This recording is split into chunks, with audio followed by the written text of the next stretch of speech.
Pagar o cobrar sin factura, contratar sin dar de alta, recibir ayudas que no te corresponden, son actitudes insolidarias que ponen en riesgo nuestros derechos y recibir las prestaciones que nos corresponden en la vejez. La economía sumergida no supone más ventajas para ti, sino menos beneficios para la sociedad, porque menos no es más. Gobierno de Canarias.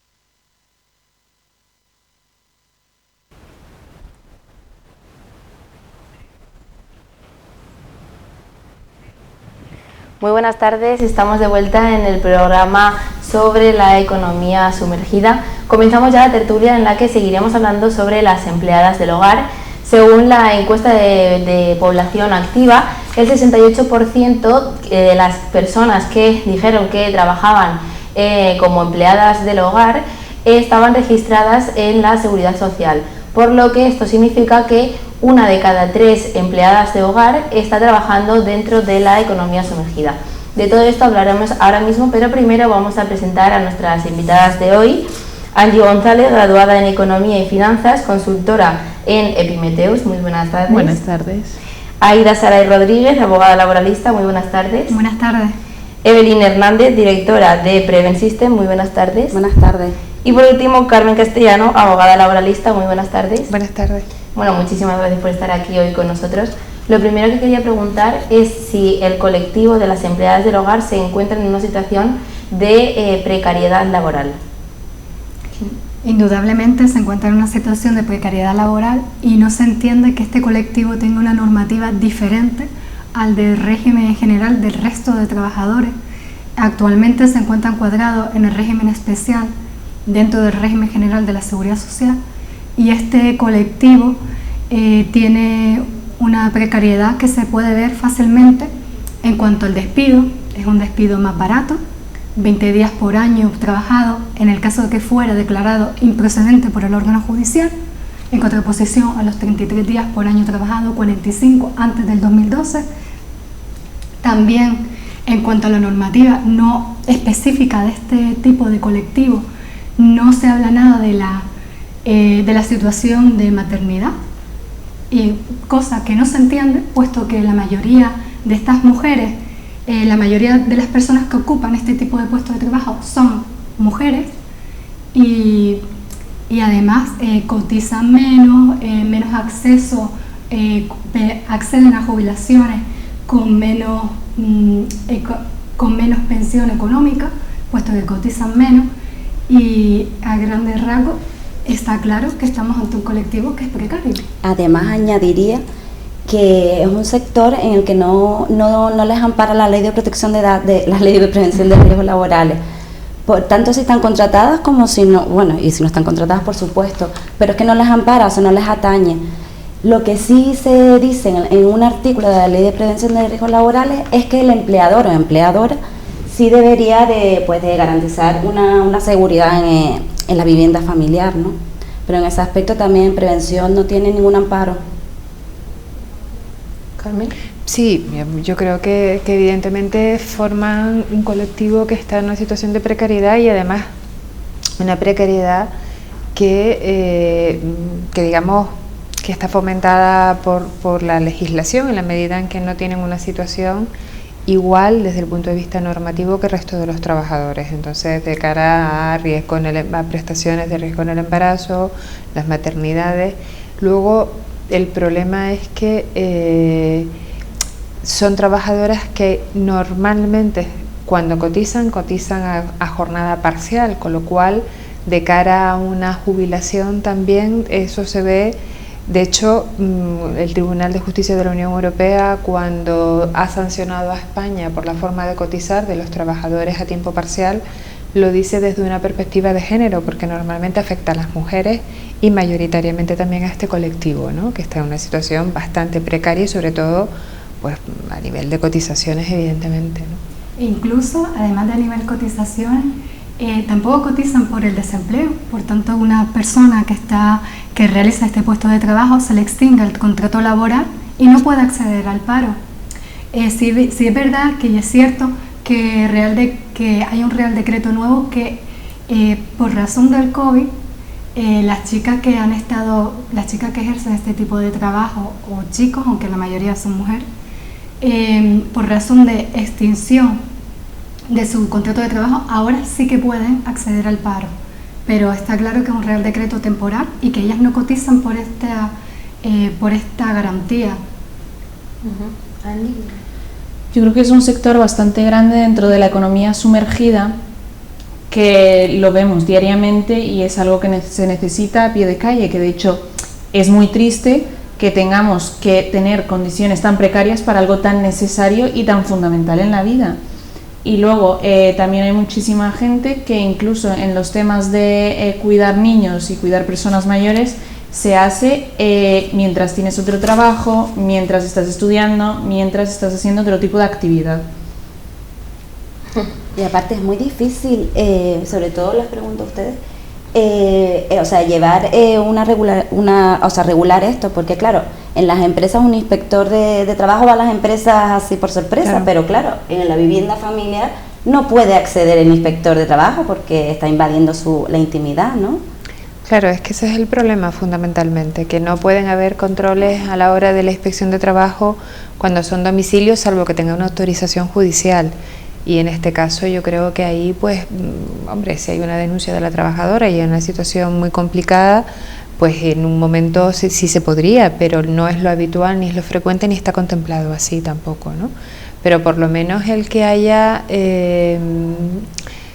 unas condiciones mínimas, o sea, el que estén contratadas y de alta en seguridad social, yo creo que a partir de ahí podemos seguir hablando. De todas formas, en honor a la verdad, la legislación ha ido cambiando, porque hasta hace unos años ni siquiera cotizaban, ni sabía, y cuando hablo de hace unos años no hablo de tantos años, estamos hablando del 2011. Efectivamente, del 2011, yo no lo controlaba exactamente de memoria, pero como el otro que dice, hace 2 minutos que han obligado a que se cotice por las empleadas del hogar, porque anteriormente era algo que la normativa ni siquiera lo contemplaba. Con lo cual yo creo que sí que está en una situación bastante precaria. Me gustaría saber también, con respecto a la prevención laboral, cuáles son los factores que deben de garantizar, como ha dicho, en un hogar para, pues, en relación a esta prevención para estas empleadas o empleados del hogar. Como decía antes, los trabajadores domésticos, los empleados domésticos, no tienen, no les avala la ley de prevención de riesgos laborales. En lo que sí se menciona que el empleador o empleadora debería de garantizar unas medidas de seguridad. ¿Qué medidas de seguridad? Pues unas medidas preventivas de sentido común, como las que tenemos nosotros en casa, como pueden ser, pues, usar escaleras adecuadas, no subirte a objetos inestables, como pueden ser sillas, taburetes, no apagar el fuego de aceite con agua y cositas así. Los productos químicos son muy importantes a tener en cuenta, que esto la persona que va a contratar debería de informar y formar al trabajador. ¿Y qué factores son los que contribuyen a que este empleo pueda ser mayoritariamente en la economía sumergida? Yo creo que precisamente hay una parte bastante grande del tema de inmigración. Cuando viene gente de fuera, normalmente se tiende a entrar en trabajos de este estilo, de empleados del hogar o cuidadores de personas mayores o de niños. Entonces sí que en ese aspecto son personas que no exigen, como puede exigir una persona de aquí, no exigen tanto las necesidades laborales que se tienen, ni las condiciones laborales que se deberían de tener y de regular. Añadir a la compañera que al tratarse además de lo que está comentando, que al tratarse de vivienda, del domicilio, también es difícil que la actuación inspectora pueda acceder. Entonces solamente tendrá conocimiento si es la propia trabajadora la que denuncia directamente o alguien muy allegado a ella que no soporte la situación de precariedad en la que está prestando su relación profesional. ¿Algo que añadir? No, básicamente es que son situaciones, en una empresa, por ejemplo, tienes la figura de los comités de empresa, de los delegados de personal, que si a lo mejor el trabajador directamente no denuncia, pues el comité puede tramitar una denuncia frente a la empresa, frente a la inspección de trabajo. estos trabajadores, hacer un trabajo individual y estar aislados, el nivel de protección siempre es menor, porque no les queda otro remedio que ser ellos los que denuncien directamente, con lo cual siempre tienes que también tener en cuenta el miedo a la pérdida del empleo, porque también hay una demanda muy fuerte de este tipo de trabajo y claro, y el miedo a perder el empleo existe y entonces muchas veces no se denuncian este tipo de situaciones. ¿Evelyn? No, totalmente de acuerdo con lo que se ha dicho.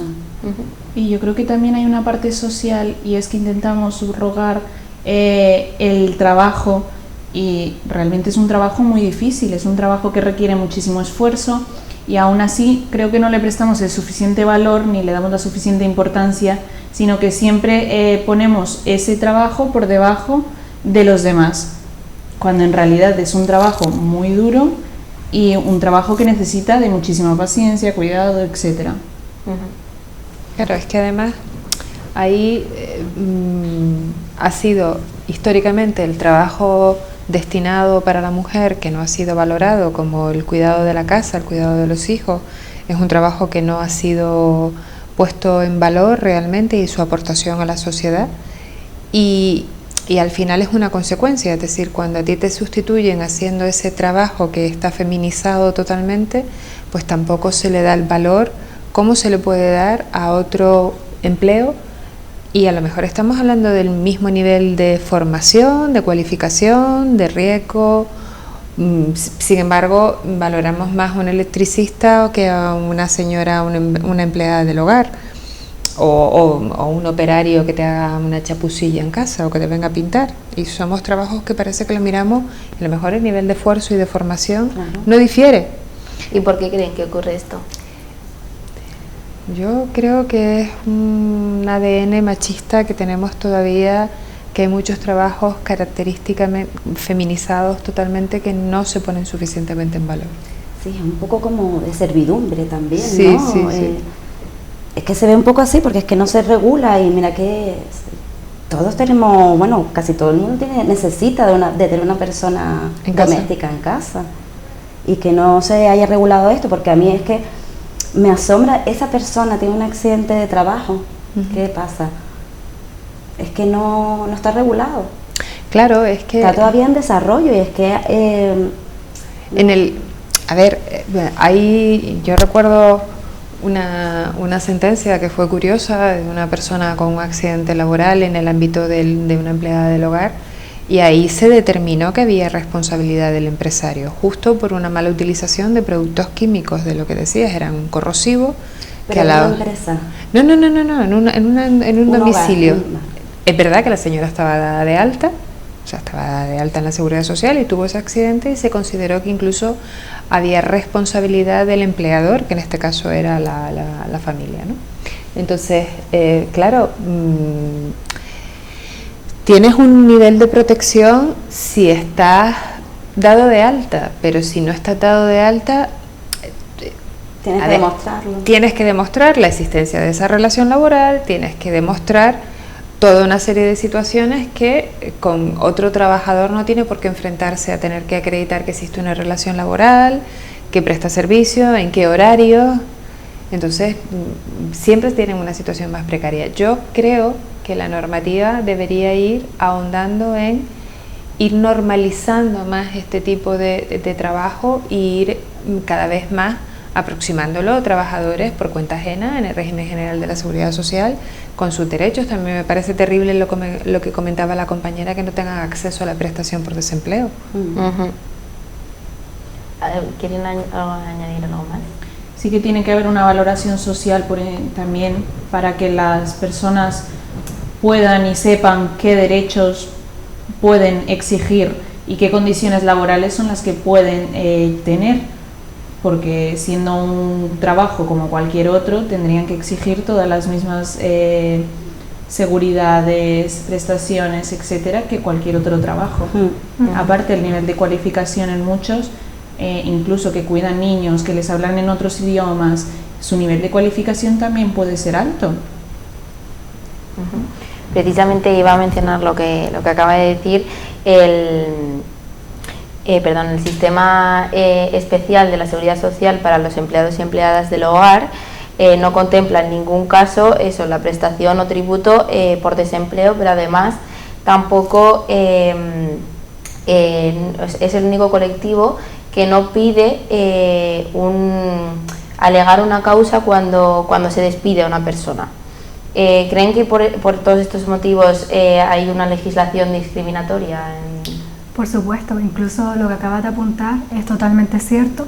En este caso, el empleador puede decidir extinguir el contrato laboral y declararse procedente siempre que cumpla unos determinados requisitos, y esos requisitos son que sea por escrito, que haya un preaviso que puede ser de 20 días si el contrato laboral es superior a un año, 7 días si es inferior, y además el pago de la indemnización simultánea de 12 días por año, y en ese caso pues sin causa sería extinguido.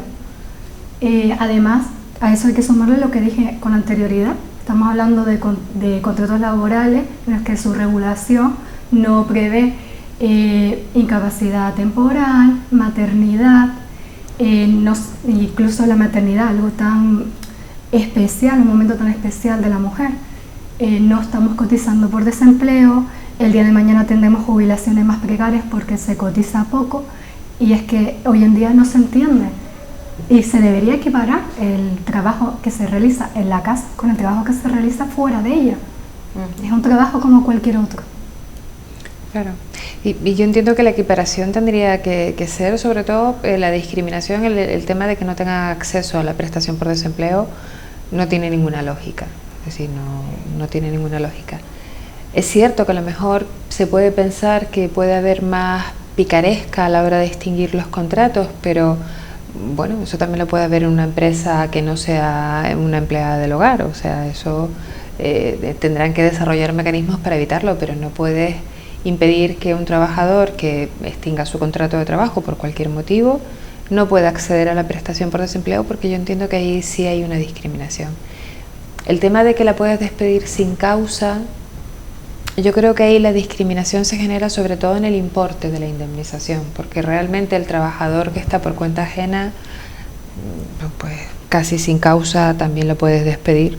Lo que pasa que en vez de pagar 12 días o 20 le pagas 33. O sea, porque la legislación tal y como está, un despido en donde no hayas conseguido acreditar ningún motivo justo y ajustado a derecho, la sanción que tiene es que pues tendrás que pagar un coste de indemnización, pero no recupera el empleo. Desde esa perspectiva puedes despedir a alguien aunque no tengas causa, lo que pasa es que te va a tener un coste. Y ahí, cuando incidimos en el coste de la empleada del hogar tampoco tiene ninguna justificación que sea inferior a la de otro trabajador. No hay una causa objetiva que justifique un trato diferenciado entre ambos colectivos, que es lo que exige la norma para que tú puedas tener una diferenciación en el trato. Tiene que haber una causa justificada. En este caso, yo humildemente opino que no la hay, ¿no? Y yo pienso igual, o sea, es un trabajo como otro cualquiera, con su riesgo, o sea, puede tener cualquier accidente en un hogar. Y entonces, que eso no se tenga en cuenta en la ley, pues me parece discriminatorio, por supuesto. Aparte que tiene que haber una conciencia social, porque detrás de un accidente de trabajo, pues hay una persona y su familia que son los grandes perjudicados. Entonces lo veo bastante desamparados en este campo también. Angie, ¿qué decir algo? Bueno, desde el punto de vista económico sí que es verdad que si toda la parte de economía sumergida en cuanto a los empleados del hogar, si estos tributasen, también tendrían mayores derechos para exigir luego, bien sea de pensiones, bueno, lo que hemos estado un poco hablando. Así que sería un beneficio también para la sociedad en general. Bueno, centrándonos un poco en el dato mencionado en la presentación de que 1 de cada 3 empleados o empleadas del hogar trabaja en la economía sumergida, entendiendo que estas personas quizás tengan unas necesidades económicas que lo que les hagan es que tienen que trabajar sí o sí para ganarse el dinero, ganarse el pan y sacar a sus hijos adelante, pues ¿qué piensan sobre este caso, en este caso? Pues que tendría que haber cierta regularización para eso. Incluso, no sé si se podría que alguna persona de Hacienda tuviese un seguimiento sobre qué personas están trabajando de forma ilegal o sin ningún tipo de contrato de pagar impuestos, que sea un dinero que no se controle por Hacienda. Yo creo que aquí habría una doble vía. Primero, una vía de educación, de formación, que el trabajador sepa cuáles son sus derechos laborales. Otra vía educativa para el empleador, que sepa cuáles son sus obligaciones respecto al trabajador que va a contratar.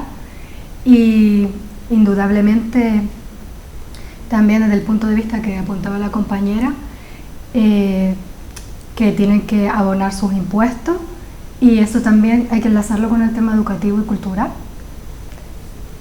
que no pueden ahorrar, es decir, en el coste del trabajador, porque al final va a repercutir en accidentes laborales, en ese sentido. Sí, y luego la precariedad va más allá, en el sentido de que una persona que trabaja y no está dada de alta en la seguridad social y no tiene ningún tipo de prestación, pues no se puede permitir, como decimos coloquialmente, ni ponerse enfermo, porque sencillamente si está enfermo no cobra y no come. Entonces, incluso en la situación de pandemia ha sido una situación muy complicada, porque decías, bueno, pues quédense en casa, y se han articulado medidas como poder cobrar prestaciones, los ERTE, cuando aquí había muchísimas personas en España que si no salían a trabajar diariamente no podían llevar sueldos a su casa. Entonces es una situación precaria que yo entiendo que tendría que regularizarse en dos vías, es decir, intentar que por lo menos con la normativa que tenemos, que no es la ideal, cumplirla, y seguir avanzando en que esa normativa cada vez vaya mejorando más y vaya equiparando a estos trabajadores, trabajadoras, porque mayoritariamente es un colectivo femenino. Añadir un poco lo que dice Carmen, y más actuación inspectora. Informar a las trabajadoras que tienen a su alcance el buzón de la Inspección de Trabajo, que es anónimo, y más actuación inspectora. Yo entiendo que es un tipo de trabajo muy fácil que lleva esto, porque no eres, perdón, porque no, como no está regularizado, pues claro, en cualquier momento cualquier persona se queda en desempleo, pues aquí, sobre todo las mujeres, como han nombrado. ¿Qué hacemos? Oye, pues como si es limpiar casa, y te vas a limpiar y estás sin contrato y sin nada. Las inmigrantes por lo general también son otro sector importante de empleadas del hogar, entonces es muy fácil llegar a estos puestos de trabajo por estas circunstancias. Y bueno, y estoy de acuerdo con todo lo que se han comentado, que deberíamos de tomar unas medidas o mejorar las normas o cumplirlas. Muchas de las actividades o de los servicios que realizan estas personas en el empleo del hogar deberían de ser prestados por el Estado según la Ley de Dependencia. Bueno, para quien no lo sepa, la Ley de Dependencia pues son los servicios que tiene que prestar el Estado a las personas, pues ya que sea por edad, por enfermedad, invalidez, lo que sea, no puedan ser, son dependientes de personas, porque no pueden ser independientes y tienen que realizar, necesitan de servicios para que les realicen, pues dependiendo de qué necesidades. ¿Cómo se regula esto? O sea, desde el Estado, es decir, ¿cómo se puede regular, ver qué personas lo necesitan, qué no? Precisamente, yo pienso que la ley de dependencia y el hecho de que las empleadas de hogar es complementario, es decir, la ley no puede depender una familia solamente de la ley de dependencia, porque no tiene una dotación presupuestaria económica demasiado boyante, por así decirlo. y al final es el gobierno, y aparte el gobierno de Canarias es el que decide los grados de dependencia, existiendo diversos grados, y el apoyo económico que se diversifica a la familia. Esa diversificación puede venir de la siguiente forma: servicio de asistencia a domicilio que puede realizar alguien de la familia, debe cumplir unos requisitos, o asistencia a domicilio profesional a través de empresas homologadas. Que luego, ¿qué sucede? Que ese servicio que presta a la persona dependiente no suele ser suficiente, entonces a veces la familia tiene que complementar con contratación de empleadas del hogar. De ese punto de vista es como yo lo veo. Hombre, yo creo que el problema que aquí tenemos es que la ley de dependencia, yo no quiero exagerar, pero desde que se solicita hasta que la ayuda cualquiera que dentro de las modalidades que tiene haya sido aprobada y sea efectiva para la familia, pueden pasar en torno a 3 años con toda la facilidad del mundo. Entonces, ¿cuál es el problema que estamos teniendo ahora? Que muchas veces las familias se ven que tienen que afrontar los gastos de pagar a alguien que cuida a esa persona dependiente, y aunque hayan solicitado las ayudas que establece la ley de dependencia, la realidad es que no llegan, y sin hacer chistes, muchas veces cuando llegan incluso con la persona ya fallecida, ¿no? ¿Qué pasa? Que muchas veces cuando decimos, hay hogares en donde por mucho que quisieran cumplir la norma y pagar rigurosamente lo que la norma exige, no pueden abordarlo, y al final terminan llegando a acuerdos con esa persona que cuida de pagar menos, o de pagar un poco menos, o de pagar no sé qué, porque es que realmente muchos hogares no pueden permitirse 24 horas, 7 días a la semana, el cuidado de una persona dependiente.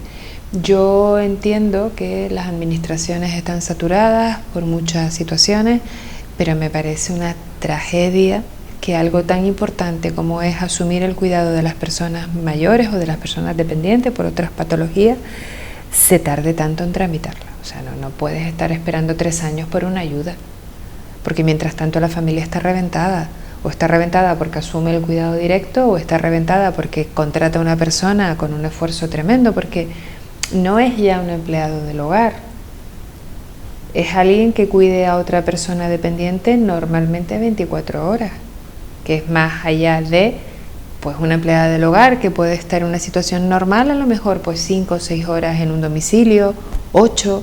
Estamos hablando de muchas veces de necesidades de cuidados permanentes, ¿no? Entonces yo ahí sí que lanzo una crítica no a la ley está muy bien, pero la gestión está siendo tremendamente lenta, tremendamente lenta. Además, ante la necesidad que las familias se ven al tener que tener una persona para que cuide de esas personas que están en dependencia, al final coges empleados del hogar, pero que no tienen formación tampoco, ¿no? Claro. Entonces todo es como una cadena.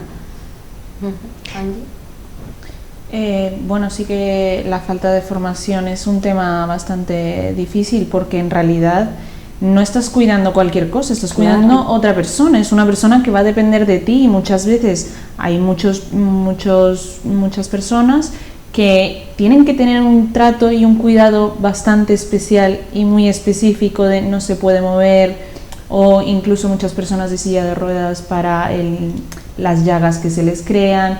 Entonces sí que es verdad que tendría que haber una parte de formación previa para cuidar a una persona que sea dependiente. ¿Creen como Aida que se tiene que complementar esa persona que brinda el Estado por la ley de dependencia y otra empleada del hogar? Yo creo que puede haber situaciones en donde sea necesaria las dos figuras, la ayuda que te pueda prestar el Estado más tener una persona en casa que sea un empleado del hogar. Pero con el tema de la formación, por ejemplo, como decía la compañera, no todas las personas que son empleadas del hogar o empleados del hogar están facultadas para cuidar a un enfermo, porque desde movilizarlo en una cama tienes que tener una formación, porque si no corres el riesgo de terminar con lesiones de columna o de espalda, con dolores, lumbalgias. Entonces se requiere una formación cuando cuidas a alguien, y tienes que tener unas medidas de prevención distintas a la hora de manipular a esa persona. Entonces no solamente debería ser, o sea, no solamente sería aconsejable, yo creo que es necesario que haya una implicación de las administraciones públicas en facilitar a las familias el cuidado de esas personas, a ser posible no dentro de 3 años después de que lo solicitan, y evidentemente las fórmulas pueden ser muchas, lo que decía la compañera, es decir, desde darte un soporte para la persona que tienes en casa, desde sufragar en parte los gastos, desde darte una asistencia más cualificada, porque a lo mejor hay personas que son grandes dependientes que para cuidarlos necesitas realmente a personas cualificadas. En fin, no es lo mismo pasear a una persona mayor que tener a alguien encamado o que no tenga movilidad, por ejemplo. Entonces, realmente esa situación, yo no sé cómo están en otras comunidades autónomas, pero yo en mi experiencia, por los procedimientos que he llevado, judiciales, los procedimientos que he llevado han sido responsabilidades patrimoniales de la familia porque no ha llegado la ayuda a tiempo, cuando ha fallecido el familiar sin que hubiera llegado la ayuda. Entonces, mi experiencia personal a nivel de despacho profesional es que tarda muchísimo. Bueno, pues, yo creo que yo creo que hay muchas familias que sí que se pueden permitir complementar un poco la ley de dependencia con una persona que pagas fuera, pero hay muchas familias que no pueden permitírselo. Entonces, en teoría, esto debería ser suficiente para poder cuidar a una persona. Bueno, pues para terminar, les quería pedir una breve conclusión sobre la charla que acabamos de tener. Pueden hacer una especie de resumen, destacar algo que crean que es importante. Empezamos por Angie. Yo creo que en la parte social, yo creo que lo que destacaría sería que las personas intentaran no tener un concepto distinto de las empleadas del hogar, sino que es un trabajo tan respetable y tan fuerte como cualquier otro. Entonces, que desde la parte social la gente empiece a apoyar y a dar como ese ánimo para que estas personas puedan tener condiciones regulares y que puedan poco a poco ir cambiando su situación actual. Que el colectivo de las empleadas del hogar necesita urgentemente de una regularización que la equipare al resto de los trabajos por cuenta ajena, puesto que estamos en el siglo XXI y aún hoy no se entiende esta existencia de discriminación a este sector que está tan precarizado. Yo coincido con las compañeras, evidentemente debería haber un avance normativo para que se regularice este colectivo, y muchas veces los avances no se crean en las leyes hasta que no hay una demanda social, y para que haya una demanda social tiene que haber un cambio de mentalidad y un valorar y un dar la dignidad que se merece este trabajo por parte de toda la sociedad, ¿no? Muchas veces los cambios vienen porque hay una demanda social de que existan ese cambio, ¿no? Reitero todo lo que han dicho exactamente mis compañeras. Además, me encantaría que terminaran ya de desarrollar lo que es la ley de prevención de riesgos laborales en este tipo de trabajo, que es igual que cualquier otro. Pues bueno, creo que ha quedado claro que las empleadas y los empleados del hogar pues tienen una precariedad laboral, una situación de precariedad laboral y de una legislación bastante floja, por así decirlo. Así que muchísimas gracias por estar aquí hoy con nosotros. Muchísimas gracias. Gracias A ti. Y muchísimas gracias a ustedes por estar una tarde más aquí. Les esperamos mañana en el próximo programa.